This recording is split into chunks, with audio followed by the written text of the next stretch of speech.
Largado. Sale el señal de camino participante número 1, Terremoto. Gira cuerpo de ventaja sobre el 2, que eficacia en el salto de desempeño número 5, Cariñano, cuarto y nacional número 3, 2, 4, marca el 6, acá.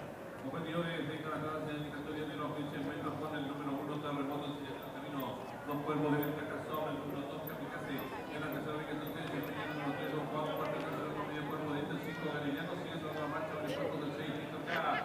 Los competidores comienzan a enfrentar el codo, se acortan las diferencias, el 1 Terremoto, ahora el cuerpo de ventaja sobre el 2, que eficacia, ganando el número fondo participante número 3, 2, 4, más abierto el 5, Cariñano, sigue sobre la marcha el 6, listo acá. Los competidores están en los últimos 600 metros, el número 1 Terremoto, primera ventaja ahora sobre el 3, 2, 4, que va avanzando en su búsqueda, tercero el número 5, Cariñano, cuarto mejorando rápidamente por el 2 de la pista, el número 6, Mr. Calle, está en la recta final, el número 3, 2, 4, que viene ahora sobre el número 1 Terremoto, viene ganando el fondo rápidamente el participante número 6, Mr. K, después de los últimos lanzamientos finales, va a escuchar el nacional número 6, Mr. K, ahora pequeñamente casado, tercero de la peña participante número 5, Cariñano, después de los últimos 200 metros finales, sigue la lucha en la delantera, el número 3, no va a pequeñamente ahora sobre el 6, Mr. K, que se quedó fuera, ya no tenemos más de 2,